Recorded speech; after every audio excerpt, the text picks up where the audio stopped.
The overseer slapped the quiet slave woman, and he didn't live to see mourning in the shadows of a brutal system. Some weapons were in T-whips or chains, but patience and knowledge passed down through generations. What looked like submission in her eyes was actually calculation. The plantation's most silent woman had endured everything until that final slap awakened something deadly within her. By sunrise, only one of them would remain. Esther moved like a shadow across the plantation grounds, her eyes downcast, her footsteps nearly silent. For 15 years, she had perfected the art of invisibility. The other slaves knew her as the woman who spoke only when necessary, who never complained, who seemed to accept her fate with quiet dignity. But what the plantation owner and his brutal staff never realized was that Esther's silence was in submission.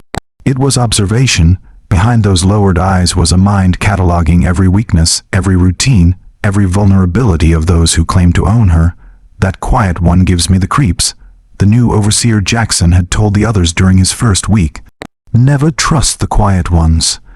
As if sensing her hidden strength, he began singling her out, making her work longer, criticizing her efforts, trying to break what he couldn't understand. What Jackson didn't know was that Esther was the plantation's secret healer. At night, slaves would silently visit her quarters for remedies passed down through generations, knowledge of roots that could heal fevers, berries that could ease pain, and plants that could do far darker things when properly prepared. But the overseer had no idea who he was truly dealing with, or the deadly mistake he was about to make. The morning air hung heavy with humidity as slaves gathered for the day's assignments. Esther stood in her usual spot, third row from the back, eyes fixed on the dirt beneath her bare feet. She had risen before dawn to prepare a pus for old Samuel's rheumatic hands, wrapping the mixture in cloth scraps before anyone could see.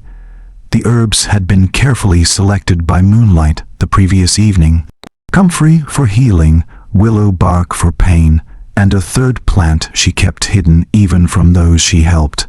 Sweat already beaded across foreheads despite the early hour, promising another merciless summer day. Birds called from the surrounding woods of freedom none of them knew. Esther had counted 7 seasons of cotton harvest since being sold to the Willoughby plantation, and 15 years total since being torn from her mother's arms as a child. Each day had been carefully documented in her mind, each slight remembered, each kindness treasured like rare gemstones in the darkness of their existence. Overseer Jackson paced before them, riding crops, slapping rhythmically against his thigh. His boots, polished to a shine that seemed to mock their bare feet, kicked up small clouds of dust with each deliberate step. He was newer than most, having arrived just 3 months prior with a reputation that preceded him from the neighboring Coleman plantation. A man who took particular pride in breaking the difficult ones. "Productionist down," he announced, voice cutting through the morning stillness. "Someone's been slacking." The last word was drawn out, a threat woven into its syllables. His eyes, cold and calculating, scanned the assembled faces until they landed on Esther. Something about her stillness always seemed to provoke him. Since his first week, he had watched her with growing suspicion. While others cowered visibly, her composure remained intact to silent defiance he couldn't tolerate. "You," he barked, pointing the crop at her, stepped forward. A ripple of tension passed through the gathered workers. Mary, a young woman who had given birth just 2 weeks prior, inhaled sharply beside Esther. The baby had been colicky, and Esther had provided a tea of chamomile and mint to ease its discomfort. Now Mary's eyes widened with concern as Esther moved forward. Esther stepped out with measured movements, her face a careful mask of neutrality that had been perfected through years of practice. The others tensed, recognizing the dangerous edge in Jackson's voice. Old Samuel's gnarled fingers curled into fists at his sides. The pus Esther had given him still warm beneath his threadbare shirt. The master's cotton quat wasn't he met yesterday. You were on the north field." Jackson's words were precise, calculated to build toward the punishment he had already decided to deliver. "Yes, sir," Esther replied, voice barely above a whisper. She kept her eyes lowered, though not from fear. She was studying the pattern of veins on the back of his hands, noting how they pulsed with each angry breath. "Speak up," Jackson demanded, stepping closer until his shadow fell across her face. The smell of tobacco and morning whiskey clung to him like a second skin. "Yes, sir," she repeated, slightly louder, but still with that maddening calm that had begun to obsess him. Behind her impassive expression, Esther was counting his breaths, measuring the distance between them, calculating angles with a precision that would have shocked him had he known. "You think you were better than the rest." He hissed close enough now that spittle landed on her cheek. "Think you were special. I've been watching you. The way you move like you own this place. The way the others look to you." He circled her now like a predator, unaware that in this moment their roles were not what they appeared. "I've broken stronger slaves than you on the Coleman plantation. Men twice your size begged for mercy before I was through." Esther remained silent, which only fueled his rage. The other slaves watched, frozen in place, knowing intervention meant certain punishment, yet fearing what was to come. Nearby, the master's youngest son observed from the porch a 10-year-old whose education now included this display of power. "Answer me." Jackson's face reddened, the veins in his neck protruding as he leaned in closer. When she finally raised her eyes to meet his, something in her gaze made him falter momentarily. There was no fear there, only a deep knowing patience.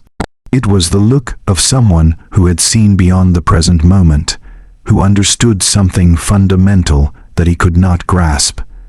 That S, when he snapped, the slap came fast and hard across her face, the sound cracking like lightning in the morning air. Several women gasped, a child whimpered. The master's leaned forward with sudden interest. Esther's head jerked sideways from the force, but she didn't tease, stumble, or cry out. The sting spread across her cheek like fire, but it was nothing compared to the flame now kindled within her chest. The careful barrier between survival and resistance maintained through 15 years of calculated patience had finally been breached. When she slowly turned her face back to him, a thin trickle of blood ran from the corner of her mouth where her tooth had cut into the soft inner flesh. She didn't wipe it away, letting it trace a deliberate path down her chin, marking the moment. And in that moment, something changed in her, a shift so subtle that only those who knew her best could recognize it. Old Samuel saw it and closed his eyes briefly in silent prayer. Mary saw it and instinctively placed a hand over her heart. The change was imperceptible to Jackson, but to those who had lived alongside Esther, who had received her quiet, healing, and wisdom, it was as clear as daybreak. What the overseer couldn't see was the decision being made behind those quiet a judgment rendered, and a sentence passed without a single word spoken. In the garden of her knowledge, cultivated through generations of her ancestors' wisdom, grew plants that could heal and plants that could harm. Tonight she would harvest the latter, get back to work. Jackson spat, already turning away, already forgetting her, already unaware that he had just sealed his fate with the palm of his hand. Esther rejoined the line, her posture unchanged, her expression once again carefully neutral. But something had irrevocably shifted within her. The overseer had slapped the quiet slave woman, and he wouldn't live to see morning. Dusk settled over the plantation like a heavy blanket, bringing with it the chorus of seekers and the slight relief of cooler air. Esther moved through her evening chores with the same measured pace as always, drawing no attention to herself. Her cheek had swollen where Jackson's hand had struck her, but she made no attempt to hide it. Let it be seen, let it be remembered. As the slaves returned to their quarters, subdued conversations and exhausted sighs filled the narrow pathways between cabins. Children were hushed, Meals were prepared over small fires, and the day's burdens were momentarily set aside in exchange for what little rest they were permitted. Esther waited until the first stars appeared before slipping away from her cabin. She moved like water through shadow, her knowledge of the plantation's rhythms allowing her to avoid the patrolling overseers. The night watch was predictable. 3 men who followed the same routes, pausing at the same locations to share tobacco and complaints about their lot in life, unaware of the true suffering that surrounded them. The woods beyond the northern fields called to her with familiar whispers. These were the same woods her grandmother had taught her to read as a child before they were separated by the auction block. The forest speaks to those who listen, her grandmother had told her. It offers both mercy and justice to those who understand its language. Esther paused at the treeline, listening for human sounds before proceeding. The forest welcomed her like an old friend, branches seeming to part as she navigated pathways invisible to untrained eyes. The quarter moon provided just enough light to guide her to a small clearing where specific plants grew, plants she had carefully cultivated over years of secret midnight gardening. Kneeling in the soft earth, Esther closed her eyes and whispered words taught to her by her grandmother, who had learned them from her grandmother before her. The language was older than the plantation, older than the ships that had brought their ancestors across the ocean, older than the chains that had bound them. "I come seeking justice, not vengeance," she murmured to the waiting plants. "I come with clear eyes and a steady heart." Her fingers moved with practiced precision, selecting leaves, stems, and roots with careful discrimination.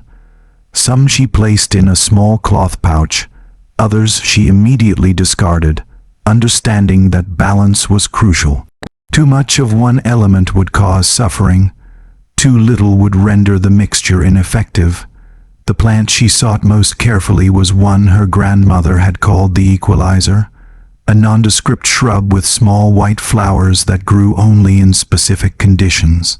Its leaves, when properly prepared, could induce a sleep so profound it resembled death. In larger quantities it ensured the resemblance became reality. As she harvested, Esther recalled the knowledge passed down through generations of women in her family. They had been healers in their homeland, respected for their ability to cure ailments and ease suffering.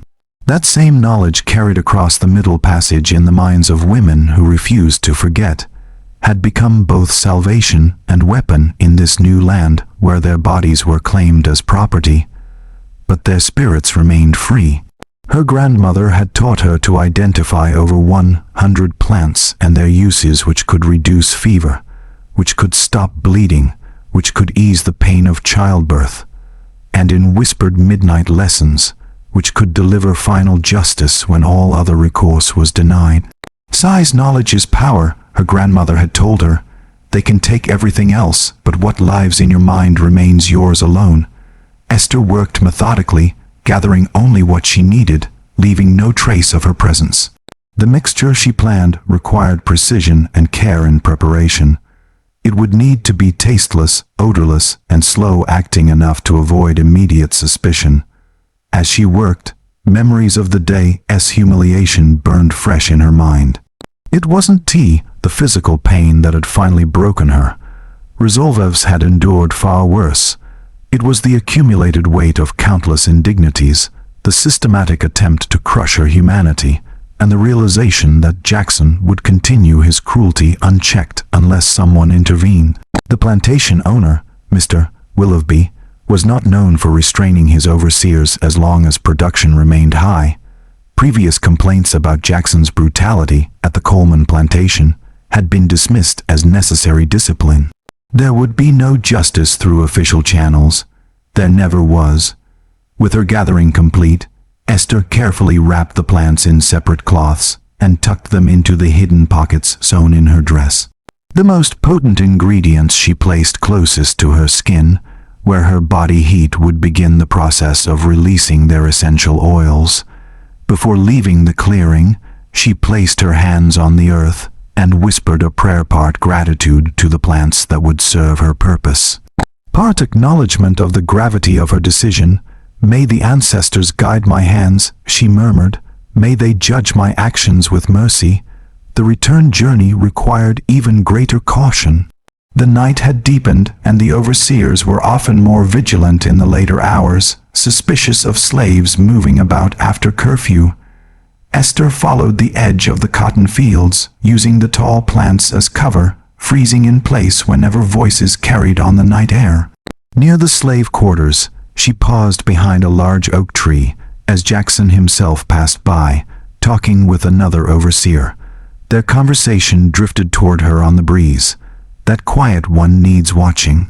Jackson was saying something about her eyes ain't tea right, thinking of making an example of her tomorrow. "The master doesn't tea like damaged goods," the other man cautioned, "especially the women." Jackson laughed, a sound devoid of humor. "There are ways to break them that don't leave marks. My father taught me a few tricks for handling the stubborn ones." Esther remained motionless until they passed, their lantern light fading as they rounded the corner toward the main house. Their words only strengthened her resolve. Tomorrow would come too late for Jackson's plans. Back in her cabin, shared with 3 other women who were already asleep on their pallets, Esther quietly set to work. By the light of a single candle stub, carefully shielded to prevent light from escaping through cracks in the walls, she prepared her mixture. First, she crushed the leaves of the equalizer plant, releasing their potent essence. To this, she added 3 other ingredients. 1 to mask any possible taste, 1 to ensure the mixture dissolved completely in liquid, and 1 to delay the effects until Jackson would be alone in his quarters. As she worked, Esther's movements were precise, her focus absolute. There was no hesitation in her hands, no doubt in her mind. The decision had been made the moment Jackson's hand struck her face. What followed now was simply the execution of justice long denied. When the preparation was complete, Esther concealed the small pouch within her clothing where it would remain until morning. The unused plants and remnants she buried beneath the dirt floor in a corner where a loose board could be removed and replaced without notice. Finally, she extinguished the candle and lay down on her pallet. Sleep would not come easily this night, but rest was necessary. Tomorrow would require all her strength and composure. As she closed her eyes, Esther thought not of fear or doubt, but of the generations of women who had carried this knowledge before her, women who had survived unimaginable cruelty by keeping their minds free even when their bodies were not. In their memory, in their honor, she would act. The overseer had slapped the quiet slave woman, and before the next sunset, a reckoning would come. Dawn arrived with its usual indifference to human suffering, painting the sky in hues of pink and gold that belied the darkness below. The plantation stirred slowly to life, a reluctant awakening to another day, of forced labor under the merciless southern sun. Roosters crowed in the distance, their calls echoing across the fields like nature's own slave bell, heralding the beginning of toil before the official summons would sound. Esther rose before the morning bell, as was her habit, moving silently so as not to wake the other women who shared her cramped quarters. The floorboards, worn smooth by generations of bare feet, creaked slightly beneath her weight despite her careful steps. The cabin, little more than 4 walls in a leaking roof, housed 6 women in a space barely suitable for 2, their pallets arranged so closely that an outstretched arm would touch the next sleeper. She moved to the small window where the first light of day filtered through a tattered piece of cloth that served as a curtain. Outside, mist clung to the ground, wrapping around the trunks of distant trees like spectral fingers. In that brief moment of solitude, Esther allowed herself to breathe deeply, gathering her strength for what was to come. She splashed water on her face from the small basin they shared, the cool liquid stinging her bruised cheek.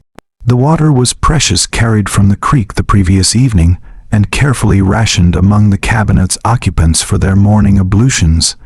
Even this small comfort was a luxury not all slaves enjoyed. In the dim light, she examined her reflection in the still water. The swelling had subsided somewhat, but a dark purple mark remained where Jackson's hand struck her. The bruise had deepened overnight, its edges now tinged with yellow, a map of violence etched onto her skin. She touched it gently, not with regret, but with resolve, before straightening her simple dress and retrieving the small pouch hidden beneath her pallet. The contents of the pouch seemed to pulse with potential energy, a power older than the plantation, older than the nation that sanctioned her bondage. Esther ran her fingers over the rough fabric, feeling the dried plants within, each selected and prepared with meticulous care. Her grandmother's voice seemed to whisper in her ear, "Power is in tea always about strength. Sometimes it's about patience. Sometimes it's about knowing." Across the cabin, Mrs., youngest of the women, had barely 16, stirred on her pallet, murmuring in her sleep. The girl had arrived at Wilby Plantation just 3 months earlier, her eyes still wide with the shock of separation from her family. Esther had taken her under her wing, showing her how to work efficiently enough to avoid the overseer's censure, how to treat the blisters that formed on hands unaccustomed to field labor, how to survive. Mercy had cried silently when she saw Esther's bruised face the previous evening, her young features contorted with helpless anger. "Hush now," Esther had told her. "This mark is nothing. It will fade." What she didn't say was that the man who made it would fade faster. The morning routine on the Willoughby plantation followed strict patterns, a regimented existence designed to maximize productivity and minimize humanity. First, the wake-up bell at sunrise, its harsh clanging cutting through dreams of freedom or distant homelands. Then assembly in the yard where assignments were distributed, bodies counted and accounted for like livestock. Breakfast. A meager portion of cornmeal mush was prepared by the kitchen slaves and served as the workers filed past. Overseers, including Jackson, took their meals separately, usually on the back porch of the main house where they could maintain surveillance while eating.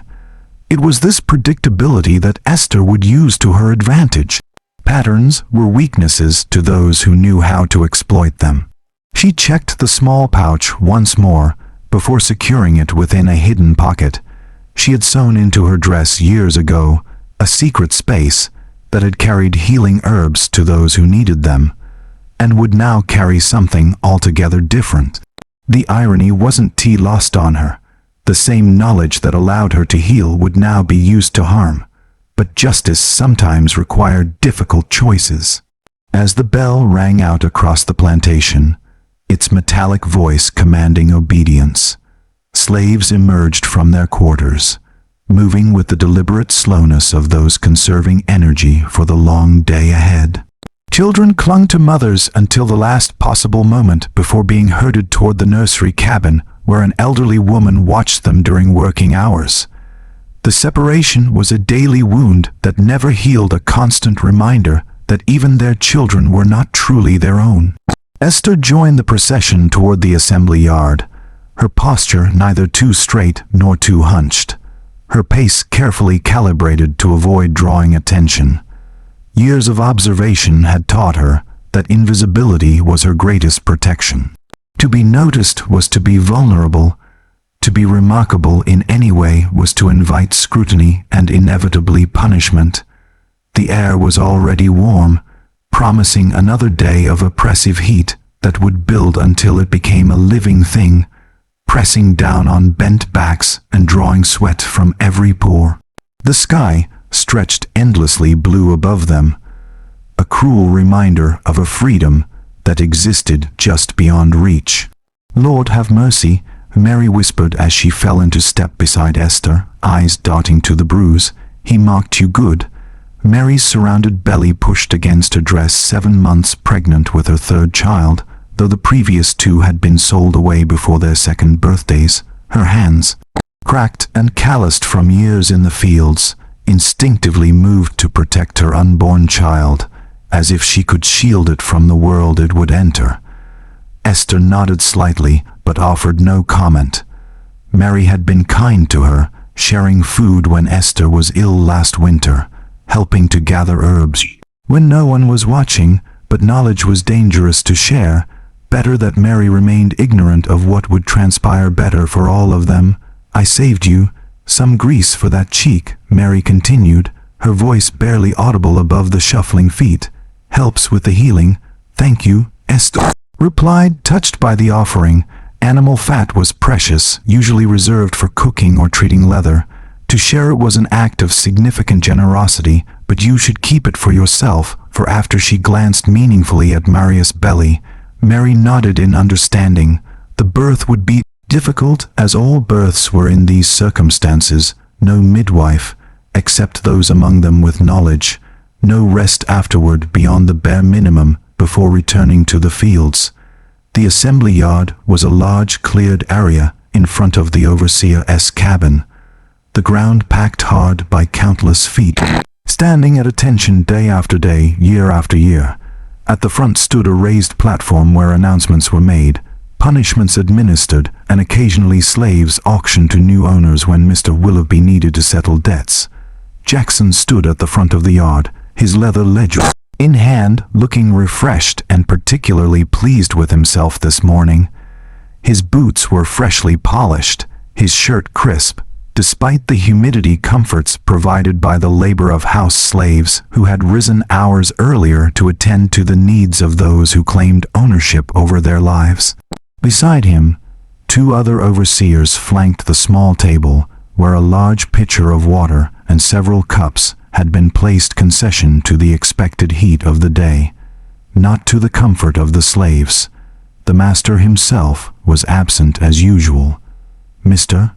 Willoughby preferred to delegate the daily management of his property, appearing only occasionally to inspect operations or entertain guests with tours of his efficient plantation.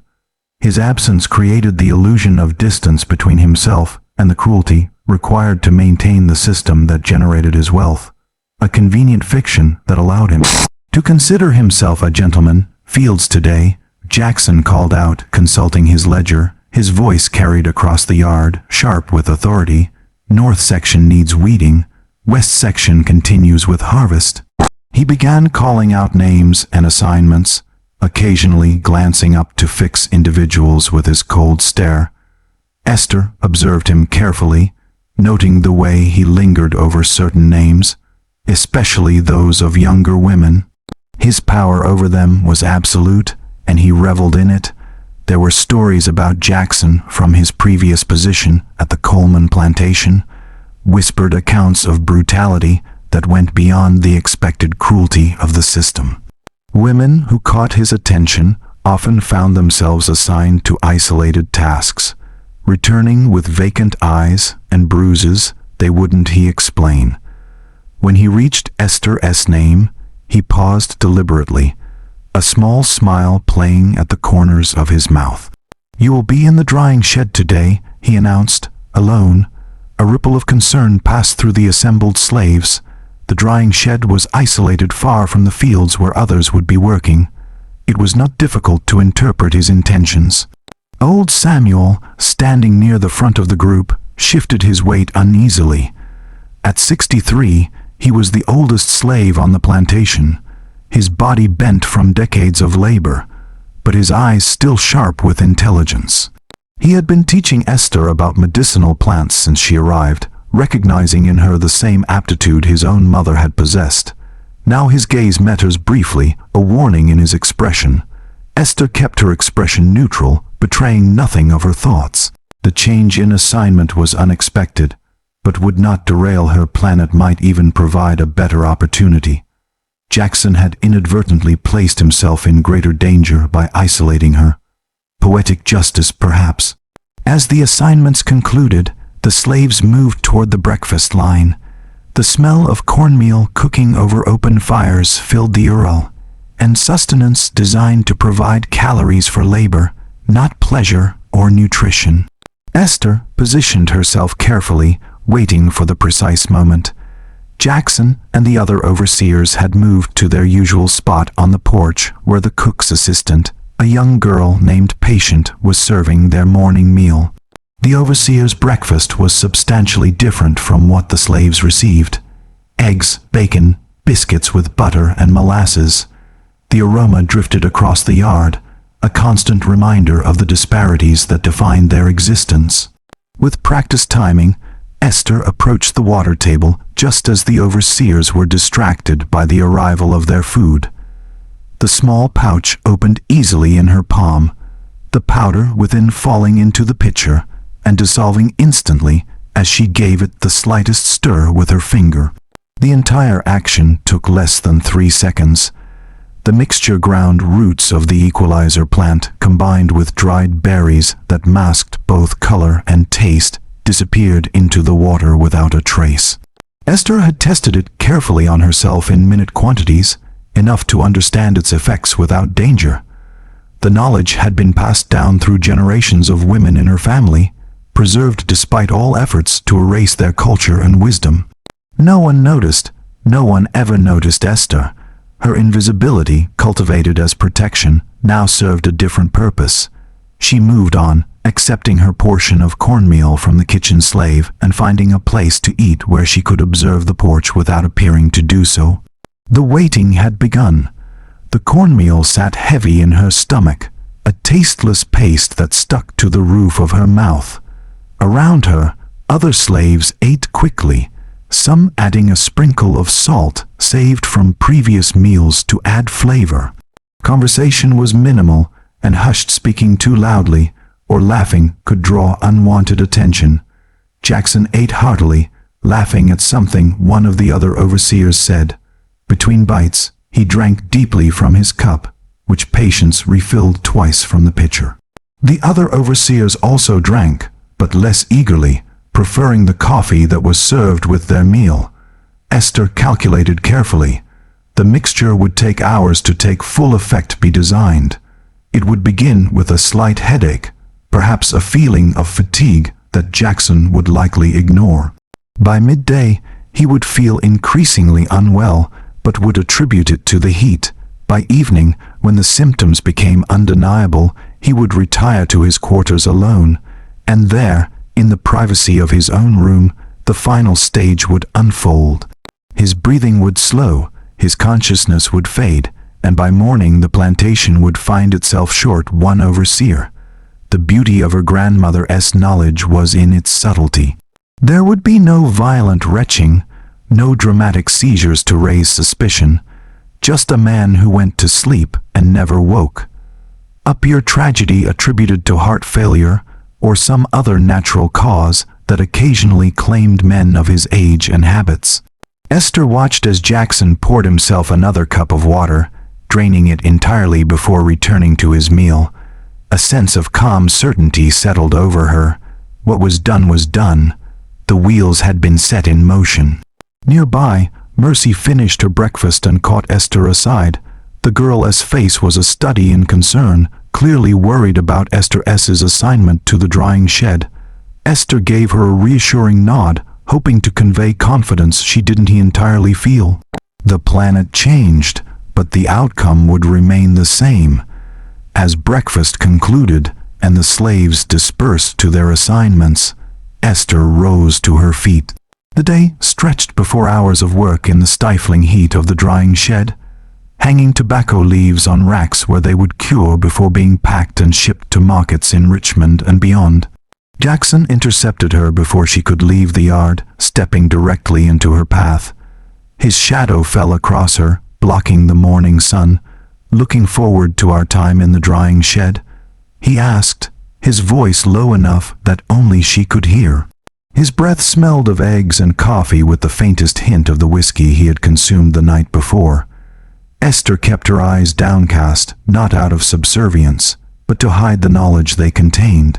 "Yes, sir," he chuckled, mistaking her calm for fear. "I'll be checking on you personally later. Make sure you are staying productive." The threat in his words was unmistakable. As he spoke, Esther noticed a slight sheen of perspiration on his forehead despite the relatively mild morning temperature. His complexion seemed to shade paler than usual, the first signs. "Yes, sir," she repeated, noting with satisfaction. Slight sheen of sweat already appearing on his brow. First sign the mixture was taking effect. Jackson turned away, calling orders to other slaves, unaware that his authority over the mover here was measured now in hours rather than years. His gait seemed slightly unsteady as he walked toward the fields, though he caught himself quickly. Esther walked toward the drying shed, her steps unhurried. The small building stood at the edge of the property where harvested tobacco leaves were hung to cure before being sent to market.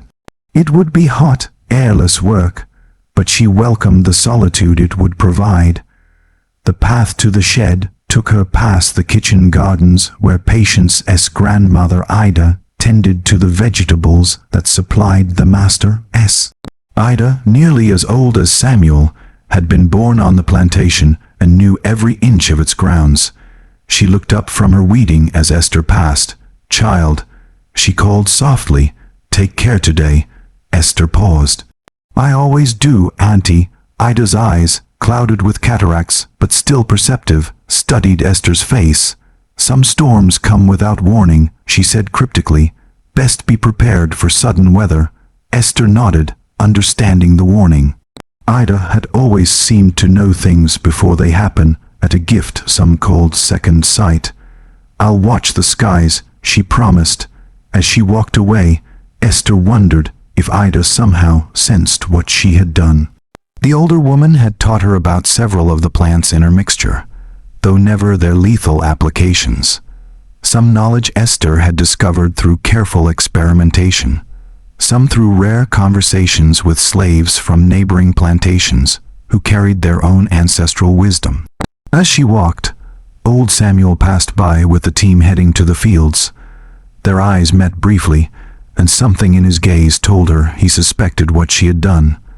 He gave her the slightest nod, not approval, perhaps, but understanding. He had seen too much suffering in his long life to judge her actions harshly. The drying shed loomed before her, its weathered boards gray with age.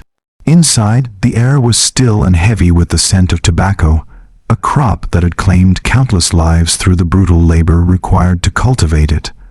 Rows of tobacco leaves hung from the ceiling, suspended on wooden racks to dry in the hot air. Esther stepped inside, allowing her eyes to adjust to the dimmer light. The shed was empty of people, but full of shadows and the ghosts of those who had worked here before her. She set to work, arranging the tobacco leaves on their drying racks, her mind calm despite the magnitude of what she had set in motion. There was no turning back now, no undoing what had been done. The ancient knowledge had been applied. Justice had been set in motion. For better or worse, by this time tomorrow, the balance of power on Willoughby Plantation would shift, if only slightly and temporarily. Through the small window, she could see Jackson moving across the yard, pausing to wipe his forehead with a handkerchief. He seemed to sway slightly before straightening himself and continuing on his way.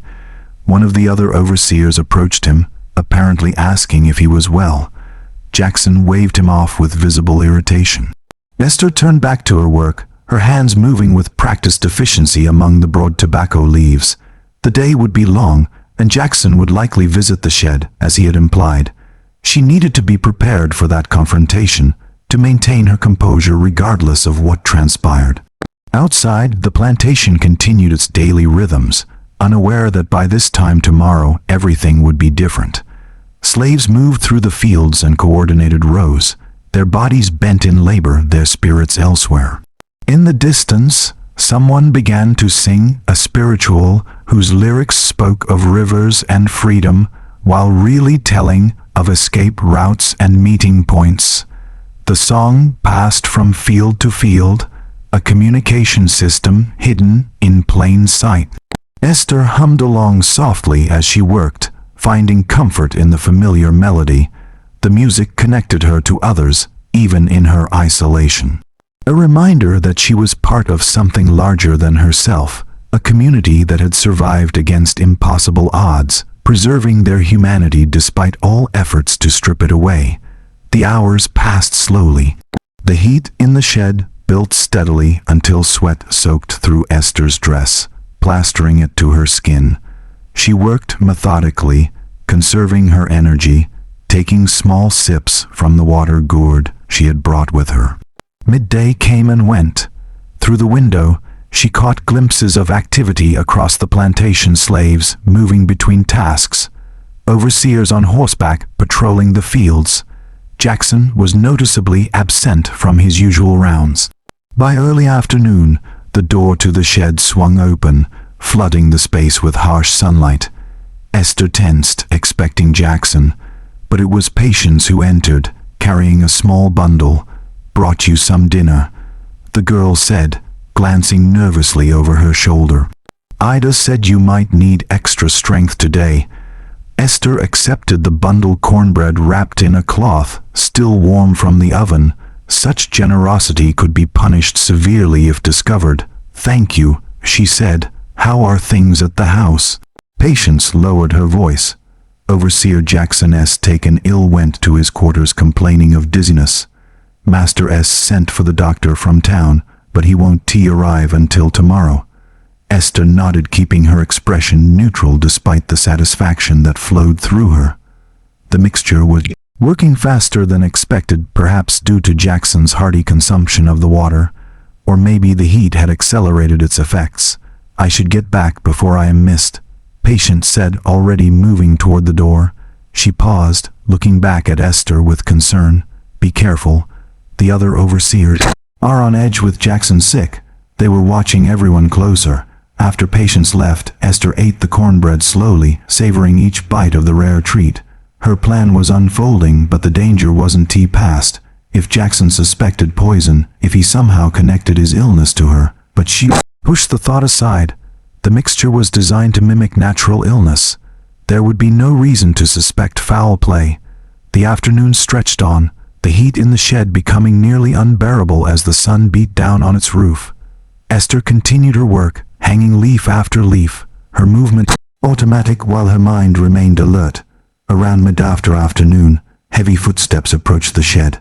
Esther braced herself as the door swung open, revealing not Jackson, but Overseer Thompson, a thin man with a perpetual scowl. "Jack Sill," he announced without preamble. "You read to continue here until sundown, then report directly to your quarters." His gaze lingered on her bruised cheek before moving to the tobacco leaves she had hung. "Production seems slow." "The leaves must be handled carefully, sir," Esther explained, keeping her tone deferential. "Too rough and they tear. Torn leaves fetch lower prices." Thompson grunted, clearly annoyed at having to take on Jackson's responsibilities. "Just see it done properly."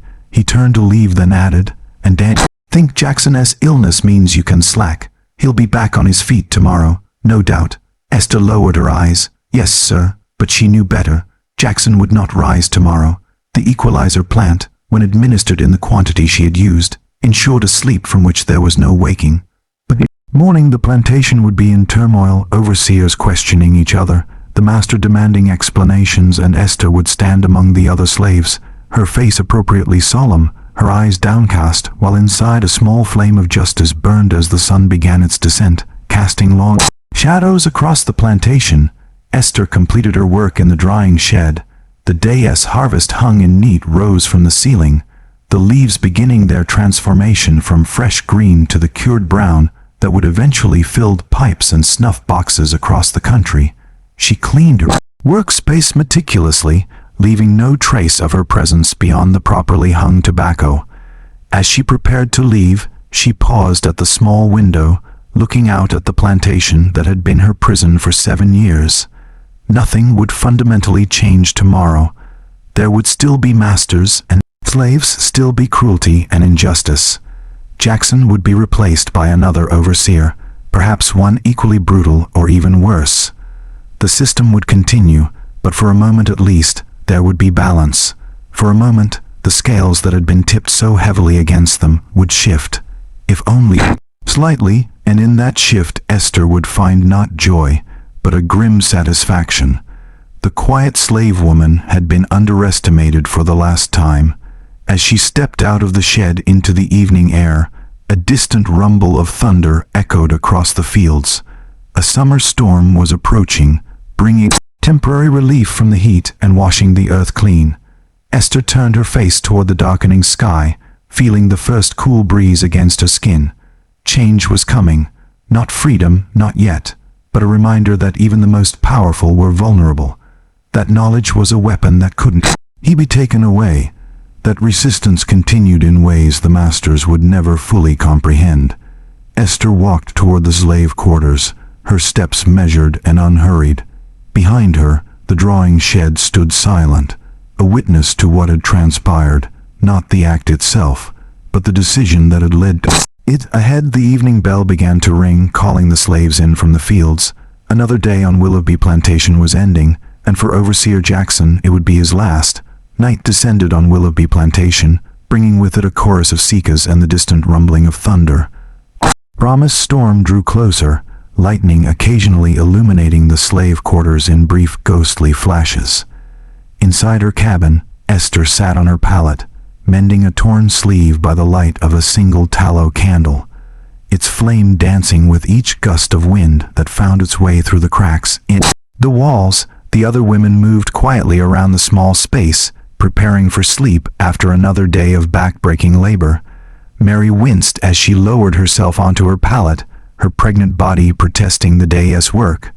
Mercy helped an older woman named Ruth apply a salve to her blistered hands, a mixture Esther had prepared from plantain leaves and beeswax. No one spoke of Jackson's illness, though the news had spread through the quarters like wildfire, carried in whispers and meaningful glances. Storm's coming, Ruth observed, her voice weathered by decades of hardship. At 58, she was among the oldest women on the plantation, having survived 3 masters and countless overseers. Big one, by the sound of it. Esther nodded, securing her thread with a final stitch. Yes, we should put the basin under the leak in the corner. The mundane conversation belied the tension in the air. Everyone knew that disruptions to the plantation's routine, whether from weather, illness, or other unexpected events, often led to increased scrutiny and harsher treatment. Uncertainty made the overseers nervous, and nervous overseers were dangerous. A sharp knock at the door startled them all. Before anyone could respond, it swung open to reveal Overseer Thompson, his lean face illuminated by the lantern he carried. "You," he said, pointing at Esther, "come with me." The other women froze, exchanging alarmed glances. A summons after dark rarely meant anything good.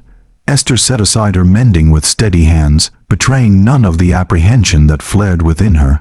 "Yes, sir," she said, rising to her feet. "Esther," Mary began, her voice tight with fear, but a warning look from Ruth silenced her.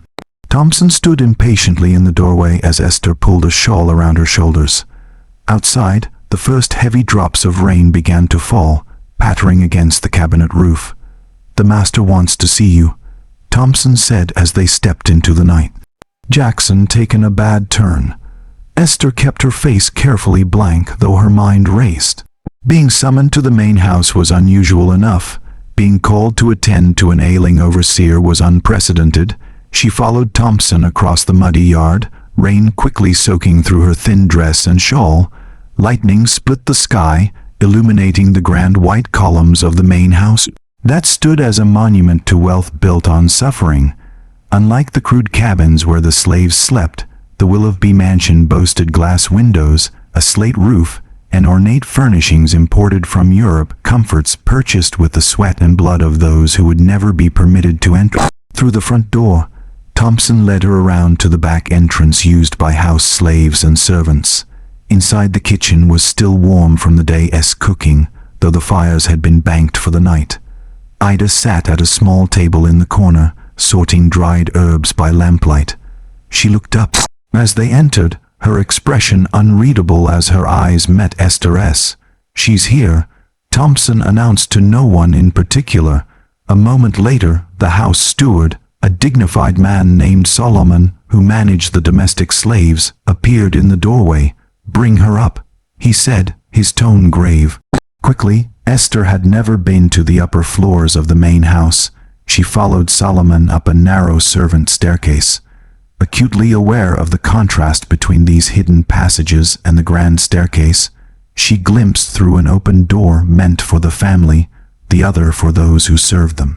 The second-floor corridor was lined with doors behind which the Willoughby family slept in rooms larger than the entire cabin Esther shared with 5 other women.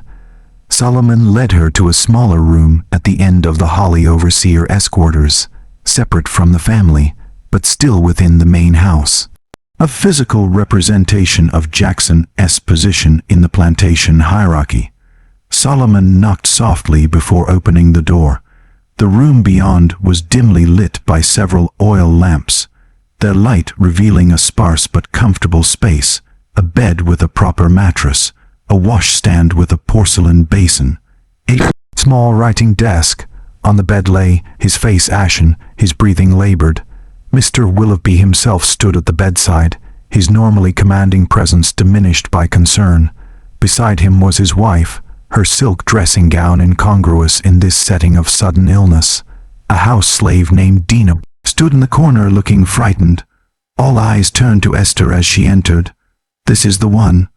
Mr. Willoughby asked, studying her with narrowed eyes. "Yes, master," Solomon confirmed. "She knows herbs and healing. The field hands go to her with their ailments." Esther kept her gaze lowered, her posture deferential, while her mind calculated the situation. Jackson's condition had clearly deteriorated faster than she had anticipated. His face was waxy, his breathing shallow and irregular. The mixture had worked more potently than she had intended, perhaps due to some weakness in his constitution, or maybe he had consumed more water than she had observed. "Girl," Mr. Willoughby addressed her directly, "Jackson has taken ill suddenly. The doctor won't arrive until morning. Solomon says you know remedies." It wasn't a question, but Esther understood she was expected to respond. "I know some healing ways, master," she said carefully, "learned from my grandmother." Mrs. Willoughby made a small sound of distaste. "Nathaniel, surely you don't intend to trust Jackson care to slave remedies." Way she said the words made clear her disdain. "He needs a proper physician. The physician is 6 hours away, Margaret," Mr. Willoughby replied tersely. "And Jackson may not have 6 hours." He turned back to Esther. "Can you help him?" The irony of the situation was not lost on Esther. They were asking her to save the man she had poisoned, a man who had struck her, who had threatened worse, who had brutalized countless others before her. The man whose death she had meticulously planned. She approached the bed slowly, aware that everyone was watching her closely. Jackson's eyes were half open, but unfocused, his lips tinged with blue. She placed her fingers against his wrist, feeling for his pulse weak and erratic, exactly as the equalizer plant would cause. "He is very ill, master," she said truthfully. "I would need to know what symptoms came first and when." Mr. Willoughby looked to Dina, who had been attending Jackson throughout the day. The house slave stepped forward nervously. "He came back from the fields complaining of a headache around midday," she said. "Said he felt dizzy. Then his stomach started painting him something fierce. He's been getting worse since, thinking he keeps anything down, not even water." Esther nodded, maintaining her facade of clinical assessment. "Has he been sweating much? Fever? Cold sweats?" Dinah replied. "No fever that I could tell. His hands started shaking bad about an hour ago." All classic symptoms of the equalizer plant progressing exactly as expected. Esther knew there was no remedy, at least none that she possessed. The plant effects, once fully manifested, were irreversible. Jackson would be dead before dawn.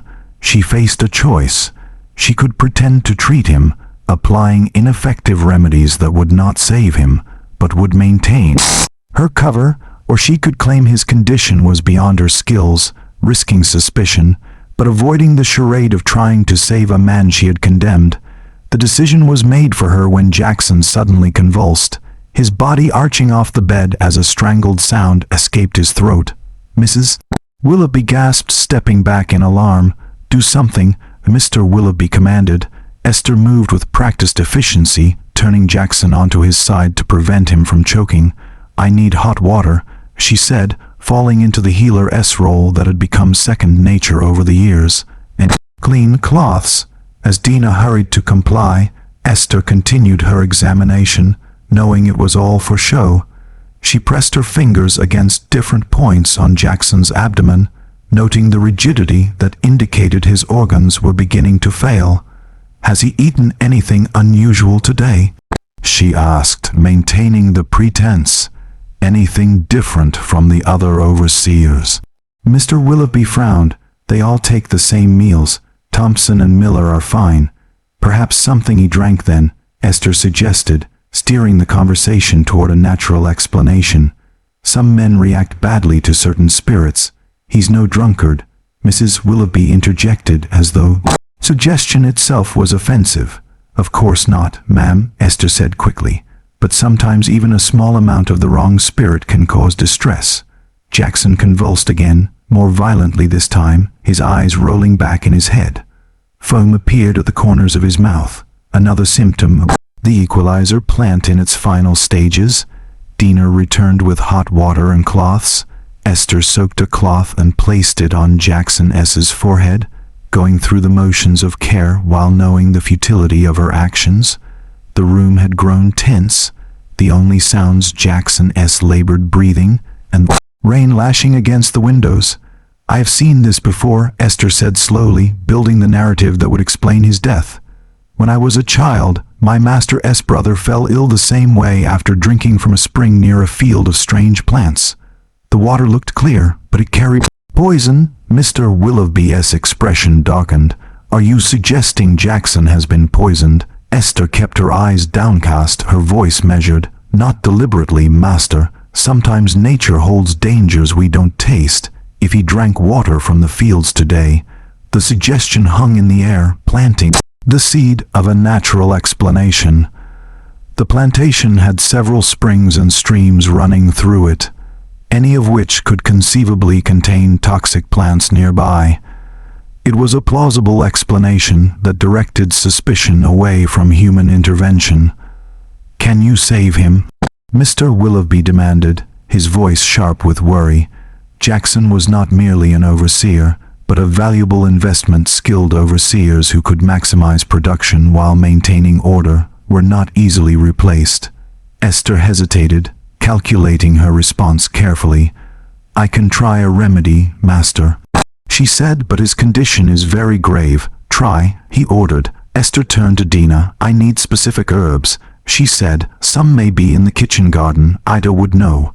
Mr. Willoughby nodded to Solomon, who had been standing silently by the door. "Take her to get whatever she needs." As Esther followed Solomon from the room, she felt Mrs. Willoughby's suspicious gaze following her. The woman's instincts were sharper than her husband's, less clouded by practical concerns about losing a valuable overseer. In the kitchen, Ida was still sorting herbs, though Esther suspected she had been waiting rather than working. The old woman looked up. As they entered, her cloudy eyes somehow seeing more than others with perfect vision. "Snorts, he's dying," Ida stated flatly, not a question, but a confirmation. Solomon glanced nervously at the doorway. "Mind your tongue, Ida. The Master wants herbs to help Jackson." Ida's gaze never left Esther's face. "What do you need, child?"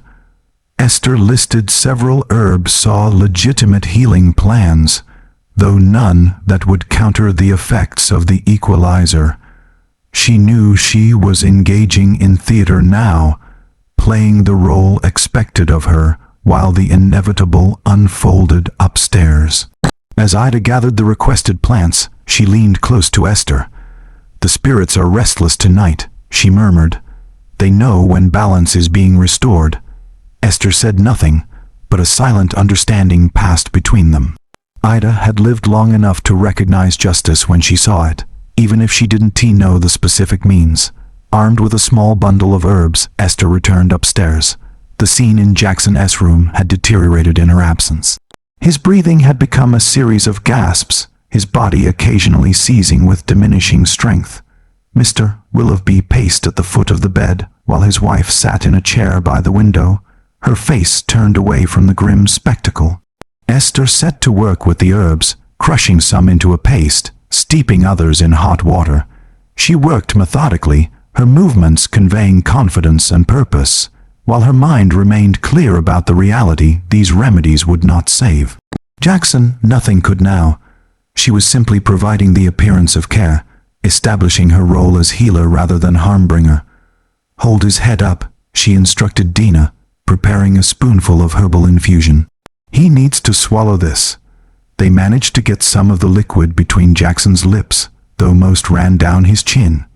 His ability to swallow was already compromised, another sign of the advanced progression of the poison. For the next hour, Esther continued her charade, applying pickuses, administering herbal tinctures, monitoring Jackson's pulse with a grave expression. All the while, she watched his life ebbing away, exactly as she had intended when she dropped the equalizer powder into the water pitcher. That morning, outside, the storm reached its peak. Rain hammering against the roof and windows, wind howling around the corners of the house. Inside, a different kind of storm was concluding the final moments of a man who had wielded his power with cruelty and was now powerless against the ancient knowledge he had dismissed as primitive superstition. Near midnight, Jackson's breathing changed, becoming more irregular with long pauses between gasps. Mr. Willoughby, who had been dozing in a chair, jerked awake at a particularly harsh sound from the dying man. "What's happening?" he demanded. "He's passing, master," Esther said softly. "His spirit is preparing to leave." Mrs. Willoughby began to weep quietly, though Esther suspected it was more from the distress of witnessing death than from any particular attachment to Jackson. "Can nothing more be done?" Mr. Willoughby asked, his tone suggesting he already knew the answer. Esther shook her head. "I've tried all I know, master. It's in God's hands now." The invocation of the Christian God was deliberately a reminder that she operated within their religious framework, even as she had executed justice using knowledge from a much older spiritual tradition. Jackson's final moments came shortly after. His body tensed one last time. A rattling breath escaped his lips, and then he was still. The room fell silent except for Mrs. Willoughby's quiet sobs and the continuing storm outside. Esther stood back from the bed, her face appropriately solemn, her eyes downcast. Inside, she felt neither triumph nor remorsingly a quiet certainty that balance had been restored. Jackson had taken lives through his cruelty. Now his life had been taken in return. Mr. Willoughby approached the bed, placing his fingers against Jackson's neck to confirm what was already evident. "He's gone," he announced unnecessarily. "I'm sorry, master," Esther said. The expected response in the face of death. The poison was too strong. Mr. Willoughby snapped up. "Poison?" Esther maintained her composure from the water master. "As I said, some plants make water deadly even when it looks clean." He studied her face for a long moment, perhaps searching for deception, but Esther had spent a lifetime perfecting her mask of subservience. Whatever he was looking for, he didn't find it. "You did what you could," he finally said. "Solomon will take you back to your quarters." As Esther followed Solomon from the room, she felt Mrs. Willoughby's eyes on her again. The woman's intuition sensed something amiss. Even if she couldn't, he articulated, but suspicion without proof was merely discomfort, and the Willough had long practice in dismissing their discomfort regarding the slaves they owned. The storm had begun to abate as Esther crossed the yard back to the slave quarters.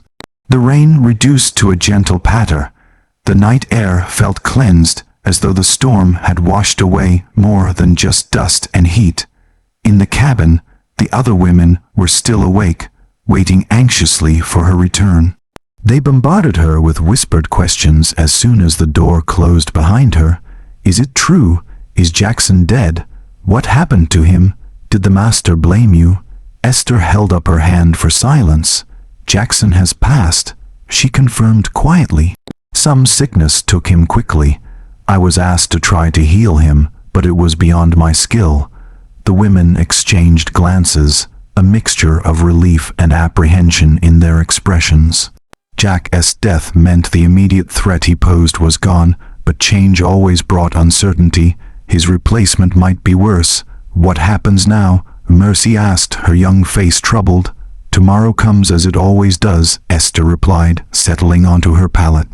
We wake, we work, we survive. But as the others gradually succumbed to sleep, Esther remained awake, listening to the last raindrops falling from the eaves. Tomorrow would indeed come as it always did, but something fundamental had changed. She had acted, had exerted power in a world designed to render her powerless. Jackson's death would change little in the larger scheme of things. Slavery would continue. Cruelty would continue. The Willoughby plantation would find another overseer, and life for the enslaved would remain brutally difficult. But Esther had demonstrated, if only to herself, that resistance was possible, that knowledge was power, that justice could be enacted even within a system designed to prevent it. As she finally drifted toward sleep, Esther thought of her grandmother, of the wisdom passed down through generations of women who had refused to surrender their knowledge or their dignity, despite all attempts to strip them of both. The quietest woman can move mountains, her grandmother had once told her. If she knows where to place her hands, tonight, Esther had placed her hands precisely where they needed to be, and though no one would ever know it, a mountain had indeed been moved.